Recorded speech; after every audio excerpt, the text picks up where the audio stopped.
3:31 a.m. Korean Peninsula.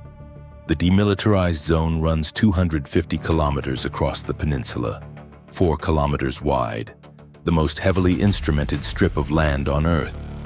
Every meter of it is watched continuously by sensors that have been accumulating data since 1953. The sensors had been accumulating unusual data for 72 hours. The indicators had begun on Tuesday morning.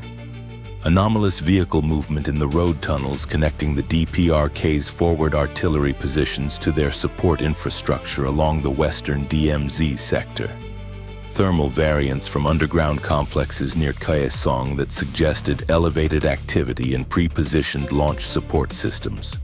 A pattern of communications frequency changes in the Korean People's Army Second Corps that signals intelligence analysts at Camp Humphreys had flagged as consistent with a pre-operation communications security protocol.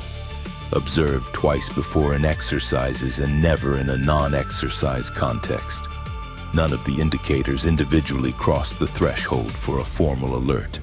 Combined, they produced an intelligence assessment that DPRK had classified as elevated concern.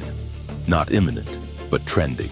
The elevated concern assessment had triggered a second, less visible set of preparations. The ROK Air Force had quietly repositioned 3 F-15K squadrons from their primary bases to forward hardened shelters on the peninsula's eastern coast. Dispersal positions that reduce the concentration of aircraft at any single target and increase survivability against the opening salvo that the KPA's missile inventory was designed to deliver. The ROK Navy's destroyer element in the Yellow Sea had shifted to an Aegis-ready posture, their SPY-1 radars in active scan mode. The Alliance Coordination Mechanism, the US ROK Joint Command Process that governed combined military response to DPRK contingencies, had been activated at its second tier on Tuesday afternoon and had spent 22 hours refining the engagement sequencing, counter-battery response timing, and command authority delegation that would be needed if the indicators became in operation. The US and Republic of Korea military commands had responded to the elevated concern assessment by quietly implementing their crisis posture protocol. F-35A aircraft repositioned from Koksan Air Base to hardened shelters at Osan, B-1B Lancers placed on ground alert at Andersen Air Force Base in Guam. THAAD battery at Seongju shifted to active radar sweep from scheduled scan mode. Additional Patriot batteries at Camp Humphreys brought to full ready load status. Not a public announcement, not a diplomatic signal, a positional adjustment that the KPA reconnaissance apparatus would not detect as unusual, because the US and ROK forces adjusted their posture quietly at elevated concern level as a matter of standard practice, and had done so 17 times in the preceding 4 years. At 3:31 a.m., the KPA Second Corps initiated its opening sequence. The space-based infrared system satellite coverage over the Korean peninsula registered the first thermal signatures at 3:31:09 a.m., 5 seconds after ignition. Not from the Zagros Mountains, from the DMZ's northern approach roads and from the hardened artillery positions in the hills of North Hwanghae Province. The initial signature cluster was not ballistic missiles. It was the 170mm Koksan self-propelled artillery, the longest-range conventional artillery system in the KPA inventory, capable of placing 170mm rounds at 60 kilometers range, hundreds of them firing simultaneously from pre-positioned emplacements that had been verified by satellite reconnaissance as recently as 36 hours earlier as unoccupied. They had been occupied in the preceding 12 hours, under cover of the same vehicle movement pattern that intelligence had been tracking. The first Koksan rounds were in flight at 3:31:04 a.m. At 60 kilometers range at artillery shell velocities, they would reach the northern suburbs of Seoul in approximately 7 minutes. 4 seconds after the Koksan signature, SBIRS registered the ballistic missile launch cluster. Not a small salvo, not a demonstration. The preliminary count in the first 90 seconds was 67 tracks. Within 4 minutes, the count reached 211. The KPA was committing its theater ballistic missile inventory in a single operational sequence. Hwasong 7 Scud-ER variants from fixed launch sites along the central corridor. KN-23 short-range maneuvering ballistic missiles from mobile TELs that had repositioned overnight, in a profile that the SBIRS analysis team at Space Delta 4 flagged immediately. 3 KN-23 tracks with a boost phase infrared signature significantly more intense than the standard propellant ignition profile. Analysts had been trained to recognize that signature. It appeared in the contingency database as a potential indicator of a nuclear-armed or radiological warhead. The additional mass requiring a higher output propellant charge that produced a detectable variance in the infrared emission profile. 3 tracks. Elevated signature. 3 separate launch coordinates in the Hamgyong Province mountain corridor, 340 kilometers north of Seoul. The SBIRS analyst initiated a secondary alert classification at 3:32:44 a.m., 95 seconds after first detection. The secondary classification flagged the 3 elevated signature tracks for immediate escalation to the highest alert tier. The alert reached INDOPACOM, the Combined Forces Command at Camp Humphreys, and the National Command Authority watch officer simultaneously at 3:32:51 a.m., 7 seconds from the analyst's classification to command level notification. What happened in the following 8 minutes was the most compressed command sequence in the US ROK alliance's history. 3 possible nuclear-armed ballistic missiles were inbound toward the Republic of Korea. Their trajectory geometry was still resolving at 3:32:51 a.m. The impact coordinates had not yet been confirmed, but the system's doctrine did not wait for confirmed impact coordinates. Before initiating the priority response to a suspected nuclear-armed ballistic threat, the doctrine said, engage all 3 elevated signature tracks with maximum priority, using maximum available intercept layers, regardless of the impact coordinate uncertainty. The doctrine said this because the cost of a missed intercept on a nuclear-armed vehicle was categorically different from the cost of a missed intercept on a conventional warhead. The asymmetry of consequences was absolute.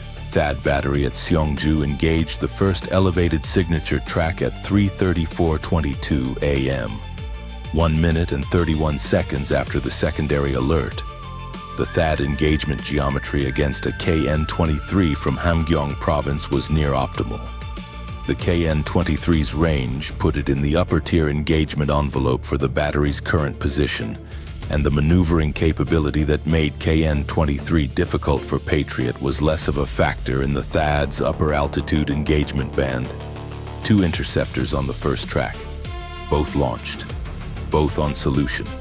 The first interceptor neutralized the track at 3:34:51 a.m. at 89 kilometers altitude. The second elevated signature track was assigned to Aegis BMD. USS Stetham, operating in the Sea of Japan, had been repositioned 48 hours earlier as part of the quiet posture adjustment, and was within SM-3 engagement range of the Hamgyong launch corridor. SM-3 Block 2. A launched at 3:34:55 a.m. Intercept confirmed at 3:35:31 a.m. at 94 kilometers altitude. The third elevated signature track was the one that required the response the planners had most rehearsed and most hoped never to use. The third, KN-23, had launched from a position 12 kilometers further north than the first 2. A position that placed it at the outer edge of the THAAD battery's optimal engagement envelope. The engagement geometry was workable but not ideal. THAAD launched 2 interceptors at 3:35:04 a.m. The first interceptor lost its tracking solution at 3:35:38 a.m. when the KN-23 executed a terminal phase maneuver that placed it briefly in the radar shadow of a terrain feature. A maneuvering behavior consistent with what analysis of KN-23 test launches had predicted was possible but had not been directly observed. The interceptor's autonomous guidance system reacquired the track at 3:35:41 a.m., 3 seconds of tracking loss. The engagement solution had drifted. The interceptor missed at 3:35:47 a.m. The second THAAD interceptor was 4.2 seconds behind the first. It maintained continuous track through the terrain shadow event. The second interceptor's angle of approach had been calculated to provide coverage in the event the first missed for exactly this type of maneuver. The second interceptor neutralized the third elevated signature track at 3:35:49 a.m. at 71 kilometers altitude, 47 seconds from the first THAAD intercept to the confirmed neutralization of all 3 elevated signature tracks. The significance of that number required context. The THAAD battery at Seongju had been positioned, calibrated, and maintained at its current site for 6 years. Its crew had conducted 340 operational readiness evaluations in that period. They had run the elevated signature engagement protocol 41 times in simulation. At 3:34:22 a.m., the simulation became operational. The engagement geometry the crew executed was not improvised. It was the product of 6 years of positional refinement at a site selected specifically because its radar coverage geometry was optimized for the Hamgyong Province launch corridor. The one missed intercept, the first THAAD round that lost its solution during the KN-23's terrain shadow maneuver, was not a failure of the system. It was a demonstration that the system had been designed with redundancy precisely because a maneuvering ballistic target could produce that outcome. The second interceptor was in the air before the first missed. The 38-millisecond timing gap between the 2 launches had been calculated to provide this exact coverage scenario. The engagement executed as designed, including the miss, the intelligence assessment of whether any of the 3 tracks had actually been nuclear-armed, would not be confirmed for 72 hours. Pending analysis of debris field signatures, seismic readings, and radiation sensor data from the intercept zone, that analysis would eventually assess, with high confidence but not certainty, that at least one of the 3 warheads had carried a low-yield radiological device rather than a functional nuclear weapon. The distinction was significant to the nuclear planners. To the THAAD battery crew that had engaged it, the engagement parameters had been identical. The doctrine had correctly treated the uncertainty as absolute. While the elevated signature intercepts were being processed, the broader ballistic missile defense engagement was running in parallel at a scale that the Korean Peninsula's defense architecture had been built and exercised for but never operationally encountered. 211 KPA ballistic missile tracks, THAAD handling the upper tier, Aegis BMD from USS Stetham and USS Curtis Wilbur in the Sea of Japan handling the mid-course intercepts on the longer-range Hwasong 7 tracks, PAC-3 MSE batteries at Camp Humphreys, Osan, and U.S. Army Garrison Humphreys handling the terminal phase. The intercept assignments cycled through the Cooperative Engagement Capability Network at speeds that produced a theater-wide engagement solution in under 90 seconds. The volume was beyond what any single defensive layer could absorb independently. The system was not designed for single-layer absorption. It was designed for layered distribution. By 3:47 a.m., 179 of 211 ballistic tracks had been intercepted or neutralized. 32 had penetrated to Patriot terminal phase. 27 were neutralized in terminal phase. 5 reached the base perimeter CRAM systems at Camp Humphreys and Osan. 4 were intercepted by CRAM. 1 impacted a maintenance facility at the edge of Camp Humphreys' northern perimeter at 3:48:31 a.m. Structural damage to the facility. 3 personnel in the adjacent area sustained injuries from the pressure wave. The facility was assessed as non-operational. The base was operational, an intercept rate of 97.6% against a 211 missile salvo from the most heavily bunkered adversary in the world at 3:48 a.m. on a Korean peninsula morning. The Koksan artillery problem was not solved by intercepts. You cannot intercept artillery shells at scale. The response to the Koksan barrage was counter-battery fire, and it had been executing since 3:34 a.m. The Combined Forces Command had pre-assigned counter-battery response packages to every cataloged Koksan position in North Hwanghae Province. 340 positions, each with coordinates derived from satellite imagery updated within 60 hours. MLRS units of the ROK First Army had been at elevated alert for 72 hours. At 3:34:10 a.m., 3 minutes and 6 seconds after the Koksan barrage began, the first MLRS salvos were in flight from positions south of the Han River. Each MLRS rocket carries a range of 70 kilometers with GPS-guided accuracy sufficient for counter-battery fire against the Koksan's relatively fixed emplacements. The Koksan is a self-propelled system, but its operational signature, the road tunnel access points, the pre-surveyed firing positions, had been mapped to a resolution that made post-first salvo repositioning difficult to accomplish before counter-battery fire arrived. Of 340 catalogued Koksan positions, 241 received counter-battery fire within the first 12 minutes. Response time from first Koksan round detected to first counter-battery impact: 3 minutes 14 seconds.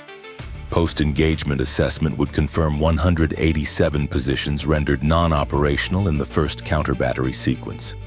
The remaining 153 positions, those that had not been in the satellite update window, those whose access tunnels were deep enough to permit emergency repositioning, and those in the western coastal corridor where ROKMLRS positioning constraints limited coverage, continued firing at reduced rate. The Koksan barrage did not stop at 3:43 a.m. It degraded.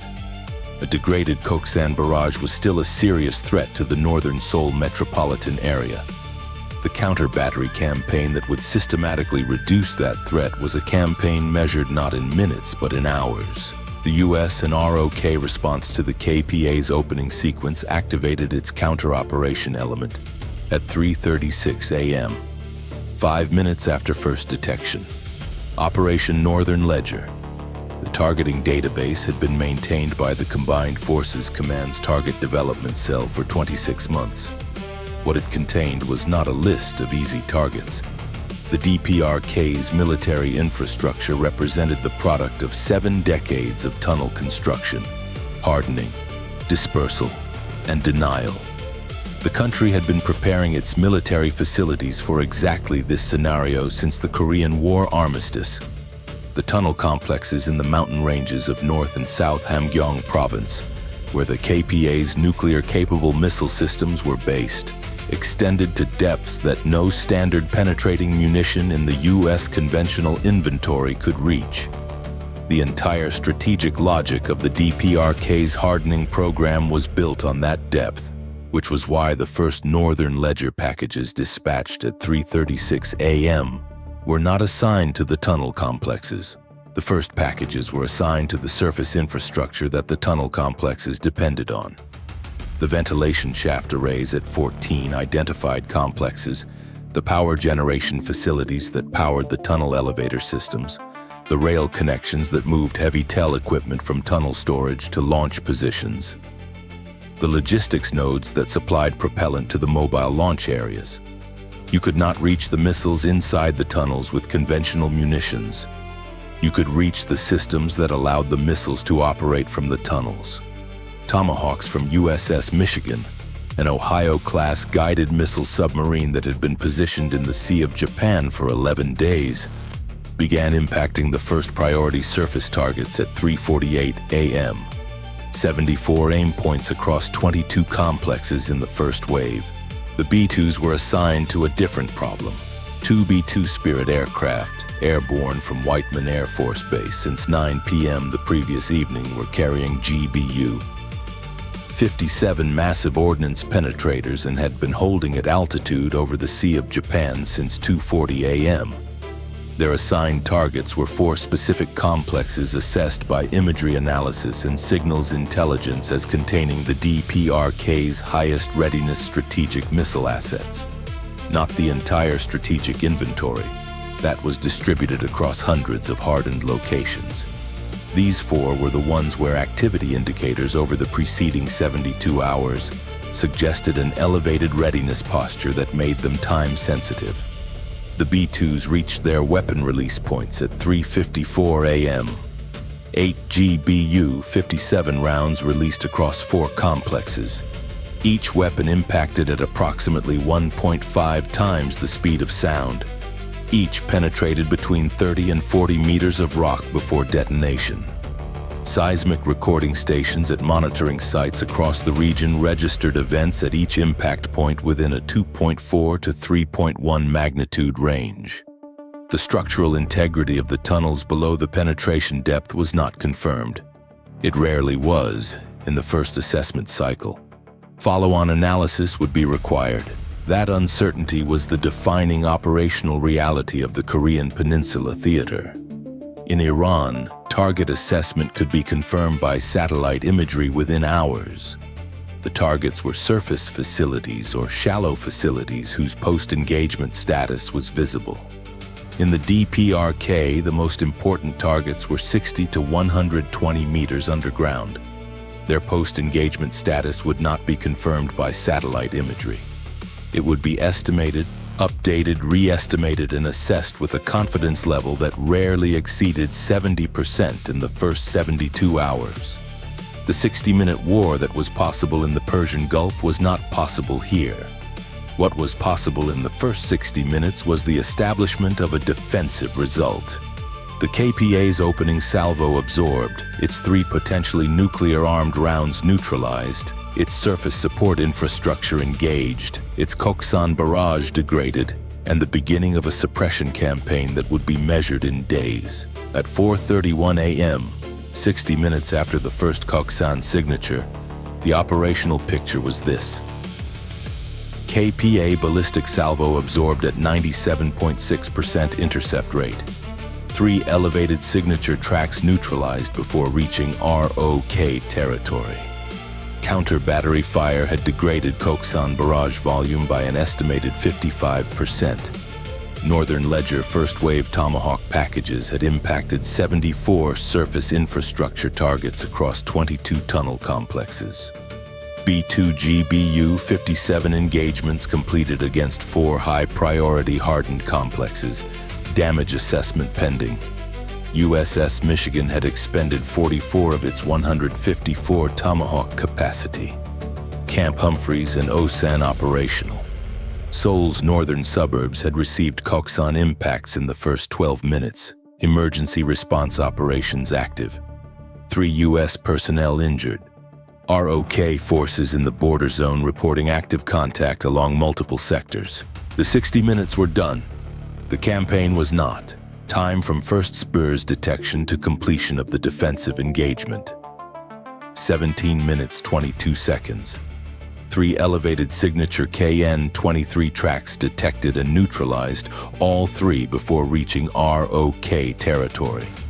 KPA ballistic missiles launched, 211. Intercepted or neutralized, 206. Rate, 97.6%. Impacted defended areas, 5. US and ROK installations with operational degradation, 2. US personnel injuries, 3. B-2 GBU-57 engagements against hardened complexes, 8 weapons, 4 complexes, assessment ongoing. Northern Ledger surface infrastructure packages confirmed, 61 of 74 aim points. Remaining 13 assessments pending. Koksan positions rendered non-operational. 187 of 340 cataloged. Campaign status active. The first island chain in the Persian Gulf scenarios ended with accounting. The Korean Peninsula scenario ended with a different kind of number. Not a final assessment. A campaign start line.